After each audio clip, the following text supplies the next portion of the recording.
Simplified science के इस channel में आप सभी का हार्दिक स्वागत है।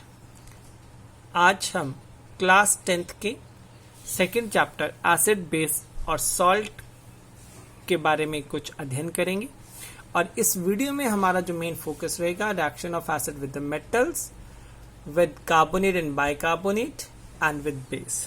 चलिए देखते हैं इसको। अब सबसे पहले यहाँ पे है कि how the acids react with the metals. अब इसके लिए हमारे पास है कि जब भी कोई मेटल एसिड से रिएक्ट करेगा तो उसका जो प्रोडक्ट रहेगा वो रहेगा सॉल्ट एंड हाइड्रोजन गैस, लवण और हाइड्रोजन गैस। अब एक एग्जांपल है zinc plus HCl, it gives rise to zinc chloride and hydrogen gas. अब यहां पे जो सॉल्ट बना, पहली बात हमें क्लियर होना चाहिए सॉल्ट होता क्या है, लवण क्या होता है। अब लवण बेशक टॉपिक अभी आगे पूरा क्लियर होगा, अभी आएगा और, लेकिन लवण का मतलब जिसके अंदर एक पॉजिटिव वाला पार्ट हो और एक नेगेटिव आयन हो। एक पॉजिटिव आयन और एक नेगेटिव आयन जब ये दोनों मिलते हुए हैं दे मेक द सॉल्ट। तो इसका मतलब यहाँ पे जिंक प्लस का है, क्लोराइड आपका माइनस का है, तो जिंक क्लोराइड बन गया, so it is a salt.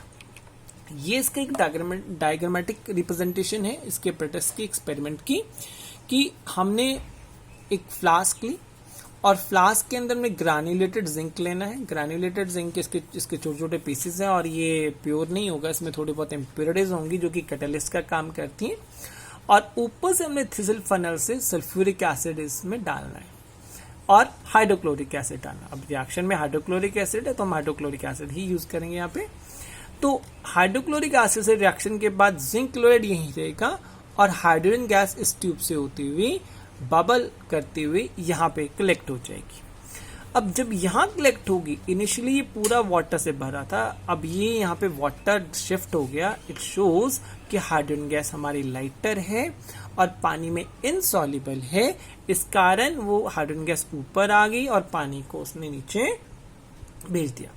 अब ये प्रूव करने के लिए क्या ये सच में हाइड्रोजन गैस है और या हम कैसे इसको टेस्ट कर सकते हैं, इसके लिए हमारे पास ये एक्सपेरिमेंट है इस तरह का कि अब ये दूसरी हमने तरीका अडॉप्ट किया है कि यहाँ पे हमने कोई मेटल लिया, एसिड लिया और ये बबल्स जो बने हमने इस कॉर्क को हटाना है और बर्निंग मैस्टिक लेके आनी है। तो अगर इसके अंदर हाइड्रोजन गैस होगी तो it burn with a pop sound और ब्लूइश फ्लेम बनती है और एकदम झटके से जलती है, जो ये प्रूव करेगा कि इसके अंदर हमारे पास हाइड्रोजन गैस बन रही है। अब एक टेबल है कि ये हाइड्रोजन गैस जो बनती है एसिड से वो कैसे बनेगी, मतलब अलग अलग मेटल से क्या क्या बनता है, कौन कौन सा सॉल्ट बनता है। अब हाइड्रोक्लोरिक एसिड, सिंपल सी बात है HCl, तो यहाँ नेगेटिव पार्ट क्लोरीन होगा, तो सोडियम के साथ जब वो क्लोरीन का मतलब क्लोराइड आयन बनेगा तो सोडियम के साथ बन गया सोडियम क्लोराइड। मैग्नीशियम के साथ मैग्नीशियम क्लोराइड बन जाएगा अगर ये मैग्नीशियम ने हाइड्रोक्लोरिक एसिड से रिएक्ट करना है। एल्यूमिनियम जब हाइड्रोक्लोरिक एसिड से रिएक्ट करेगा तो एल्यूमिनियम क्लोराइड बनेगा। जिंक रिएक्ट करेगा तो जिंक क्लोराइड, और इनके साथ साथ एक और चीज बनेगी, that will be the hydrogen gas. अब आपने एक चीज कॉमन देखी, इन सभी में क्लोराइड्स बन रहे हैं because we are using the hydrochloric acid. जब हाइड्रोक्लोरिक एसिड इसके रिएक्ट करेगा तो क्लोराइड आयन और हाइड्रोजन गैस बनेगी। क्लोराइड आयन मेटल से रिएक्ट करेंगी और वो सॉल्ट बना देंगी। अब चलिए अगर हम मेटल एक ले लेते हैं और एसिड चेंज कर लेते हैं, मैग्नीशियम कॉमन ले लिया, हाइड्रोक्लोरिक एसिड के साथ मैग्नीशियम क्लोराइड, सल्फ्यूरिक एसिड के साथ मैग्नीशियम सल्फेट, नाइट्रिक एसिड के साथ नाइट्रेट, एसिटिक एसिड के साथ मैग्नीशियम एसिटेट। इसका मतलब हमारे सॉल्ट में जो नेगेटिव वाला पार्ट होगा वही हमारे ये इस एसिड में जो नेगेटिव वाला पार्ट होगा वही हमारे सॉल्ट में नेगेटिव वाला पार्ट रहेगा। बाकी मेटल तो हमारा कॉमन है और इन सभी के साथ जो कॉमन चीज बनी that is the hydrogen gas. अब हाउ दे रिएक्ट, कैसे मेटल रिएक्ट करते हैं, इसके लिए कुछ इक्वेशंस हमारे पास है कि मैग्नीशियम ने अगर रिएक्ट करना है तो magnesium chloride and hydrogen, zinc ने रिएक्ट करना है तो हमारे पास बन गया zinc sulphate and the hydrogen. इसके अलावा aluminium plus HCl gives rise to aluminium chloride plus hydrogen. Calcium ने रिएक्ट करना है तो कैल्शियम सल्फेट एंड हाइड्रोजन। अब इसको शो करने के लिए कि how hydrogen gas is produce और कैसे वो निकलती है, उसको दिखाने के लिए एक मैं आपसे वीडियो शेयर करना चाहता हूँ। तो ये वीडियो देखिए आप। अब ये इसकी वीडियो है। अब यहाँ देखिए आप ध्यान से कि यहाँ पर हमने जिंक लिया है और जिंक को हमने एसिड के अंदर डाला। अब मेन यहाँ देखिए इसकी जो बबलिंग की स्पीड कितनी ज़्यादा है, और अगर इसको हम गैस को देखेंगे, जो गैस इकट्ठी होगी, that gas it will be the hydrogen gas. अब ये जितने भी हमारे मेटल्स होंगे, ये सभी मेटल्स क्या रिएक्ट करेंगे, इसके साथ एसिड से रिएक्ट करके क्या बनाएंगे, हाइड्रोजन गैस। अब जब इन्होंने हाइड्रोजन गैस बनाई तो इसका सॉल्ट बना और हाइड्रोजन गैस बनी। तो हाइड्रोजन गैस के साथ बनने के साथ सॉल्ट जो बना, अब इन सब की जो स्पीड रहेगी वो क्या सभी की कॉमन रहेगी? अब इनकी स्पीड कॉमन नहीं है। अब ये आपके सामने एक टेबल दिया हुआ है कि जिसकी रिएक्टिविटी जितनी ज़्यादा होगी उसकी रिएक्शन उतनी ज़्यादा होगी। मतलब अगर हम बात करें कि जो यहाँ पर कॉपर, सिल्वर, गोल्ड, प्लैटिनम, अगर आप रिएक्टिविटी सीरीज आपको याद हो जो हमने डबल डिस्प्लेसमेंट में की थी, कि जो एलिमेंट्स हाइड्रोजन से नीचे हैं वो रिएक्शन नहीं करेंगे, जो उससे ऊपर है वो रिएक्शन करेंगे क्योंकि वो हाइड्रोजन से ज़्यादा रिएक्टिव है। अब ऊपर वाले एलिमेंट हमारे ये जो मेटल्स हैं ज़्यादा स्ट्रॉन्ग रिएक्टिव है, इसलिए रिएक्शन की वेरी वायलेंट है, धीरे धीरे रैपिड होगी। उसके बाद रैपिड बबलिंग हुई लेकिन स्लो हुई रिएक्शंस, पहले रैपिड है फिर स्लो हो गई, फिर स्लो बबलिंग हुई, वेरी स्लो बबलिंग। मतलब जैसी रिएक्टिविटी बढ़ती जाएगी वैसी इनकी बबल बनने की जो स्पीड है वो भी हमारी इंक्रीज होगी, और रिएक्टिविटी कम तो बबलिंग की स्पीड भी हमारी कम हो जाएगी। नेक्स्ट है कि मेटल जो है वो बेस से कैसे रिएक्ट करते हैं। यूजली सभी मेटल्स बेस से रिएक्ट नहीं करते, सिर्फ वही जो एम्फोटेरिक हैं, उभयधर्मी है। उभयधर्मी का मतलब जो एसिड और बेस दोनों से रिएक्ट कर सकते हैं। तो ये उभयधर्मी कौन कौन से हुए, ये हमारे पास कुछ एग्जांपल जैसे जिंक हो गया, एल्युमिनियम हो गया, टिन हो गया, लेड हो गया। तो ये सिर्फ यही एल्कलीज का मतलब सॉल्युबल बेसिस, हर एक बेस नहीं, सिर्फ सॉल्युबल बेसिस इसे रिएक्ट करेंगे। और रिएक्ट करने के बाद जैसे हमारे पास एल्यूमिनियम ने सॉल्युबल बेसिस रिएक्ट किया तो ये बन गया sodium aluminate and hydrogen gas. उसी ढंग से अगर जिंक ने रिएक्ट किया तो sodium zincate and hydrogen gas. इसका मतलब कि ये मेटल, ऑल मेटल्स नहीं, सिर्फ कुछ मेटल जिनके जो कि एम्फोटेरिक ऑक्साइड्स बनाएंगे, जो कि उभयधर्मी होंगे, वही रिएक्ट करेंगे बेस के साथ, और again product will be the hydrogen gas. Next है कि ये कार्बोनेट और बाइकार्बोनेट से क्या रिएक्ट करके क्या बनाएंगे मेटल्स, और एसिड क्या बनाएंगे, they make a salt, water and carbon dioxide. अब बाइकार्बोनेट और कार्बोनेट में फर्क क्या है? कार्बोनेट मतलब CO3, बाइकार्बोनेट का मतलब हाइड्रोजन लग गया, या तो हाइड्रोजन कार्बोनेट बोल सकते हैं या बाइकार्बोनेट बोलते हैं।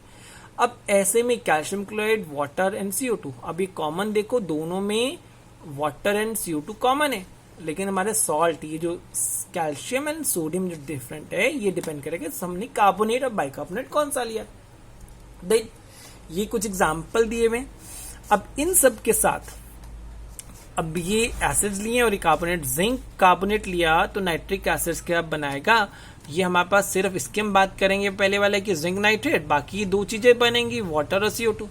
अगर जिंक कार्बोनेट ने सल्फ्यूरिक एसिड से बनाना है तो ये पहले वाला क्या बनेगा, जिंक सल्फेट, बाकी दोनों प्रोडक्ट बनेंगे। जिंक कार्बोनेट से हाइड्रोक्लोरिक एसिड से रिएक्ट करा दो तो जिंक क्लोराइड और वाटर एंड CO2 बनेगा। ठीक है, इसी तरह से हमने सभी का टेबल बनाया है कि when they react with the different acids, common चीज is CO2 and water, जो कि सभी के लिए कॉमन रहेगा। अब ये है कि हमने अगर इसको CO2 बनाई तो इसको चेक कैसे करना है। तो पहली तो बात तो ये कि ये फायर को बुझा देती है CO2, क्योंकि ये फायर सपोर्ट नहीं करती। दूसरी बात है कि अगर हम इसको लाइम वाटर से पास करें तो लाइम वाटर का कलर मिल्की हो जाता है, और ये जो मिल्कीनेस है ये बनती है कैल्शियम कार्बोनेट से। लेकिन एक चीज ख्याल रखना है कि जब टेस्ट करना है तो CO2 हमें थोड़ी क्वांटिटी में डालनी है। अगर हम ज्यादा क्वांटिटी में CO2 को पास कर दें तो क्या होगा, जो हमारे पास मिल्कीनेस थी वो डिसअपियर हो जाएगी due to the formation of calcium bicarbonate. इसलिए जब भी टेस्ट करना है तो we have to pass little bit carbon dioxide gas in a freshly prepared lime water. ये पहले से नहीं बना होना चाहिए, क्योंकि पहले से बना होगा तो CO2 ऑलरेडी उसमें प्रेजेंट हो जाएगी, कार्बोनेट कैल्शियम कार्बोनेट बनेगा, और जब हम टेस्ट करेंगे तो हमें लगेगा तो मिल्कीनेस आई नहीं है, क्योंकि ऑलरेडी मिल्कीनेस थी, वो तो मिल्कीनेस डिसअपीयर हो जाएगी। तो इसलिए कंडीशन है CO2 में पास करनी थोड़ी क्वांटिटी में, और जो लाइम वाटर लेना है वो बिल्कुल फ्रेश लेना है। अब अगला है कि ये कैसे रिएक्ट करते हैं, ये हमने पहले भी पढ़ा था कि जब एसिड और बेस रिएक्ट करते हैं, this reaction is called as neutralization, उदासीनीकरण। और उदासीनीकरण में क्या होगा, एसिड का H और बेस का OH, वाटर एंड हमारा क्या बनेगा, सॉल्ट। ये हमारी कुछ रिएक्शंस हैं कि acid with base, salt and water. इसके बारे में पूरी एक्सप्लेनेशन हमने जो फर्स्ट चैप्टर किया था न्यूट्रिशन में भी की थी। तो ये सिंपल सा है, तो इसको हमने दूसरा नाम क्या दे दिया, उदासीनीकरण अभिक्रिया। अब देखिए nitric acid with sodium oxide, sodium nitrate and water, ये सॉल्ट बन गया, ये वाटर बन गया। तो अब जो सॉल्ट बनेगा वो हमारा न्यूट्रल बन जाएगा। तो इसी तरह से acetic acid with sodium hydroxide, हमारे पास सोडियम एसिटेट एंड वाटर। अब इसी के बाद एक और चीज है कि मेटेलिक ऑक्साइड। अभी हम हाइड्रोक्साइड की बात कर रहे थे, सोडियम हाइड्रोक्साइड, पोटाशियम हाइड्रोक्साइड। ख्याल रखना है कि जो मेटल के ऑक्साइड्स हैं वो भी बेस काम करेंगे। अगर वो बेस काम कर रहे हैं तो एसिड से भी तो वही बनाएंगे, that is they will react with acid to form salt and water. उसी तरह नॉन मेटल का ऑक्साइड ये एसिड की तरह बिहेव करता है, और जब ये एसिड की तरह बिहेव करेगा, वाटर से बेस से रिएक्ट करेगा, they will form salt and water. एक एग्जांपल देखिए, कैल्शियम ऑक्साइड, ये मेटल का ऑक्साइड है, तो मेटल का ऑक्साइड बेस, ये acid, this is salt and this is water, मतलब this is again a type of neutralization reaction. अब नॉन मेटेलिक में, नॉन मेटल का क्या करेगा oxide, it act as a acid, this act as a base, क्योंकि sodium hydroxide हमें पता था, तो सॉल्ट एंड वाटर। तो ये हमारे पास थी, और आज इसके टॉपिक पे हमने क्या किया कि एसिड्स कैसे रिएक्ट करते हैं मेटल के साथ, बेस कैसे रिएक्ट करते हैं मेटल्स के साथ, और एसिड की कार्बोनेट बाइकार्बोनेट से कैसी रिएक्शंस है, और एसिड की बेस के साथ कैसी है, मेटेलिक ऑक्साइड या नॉन मेटेलिक ऑक्साइड की एसिड और बेस से कैसी रिएक्शन है। And with this, thank you very much.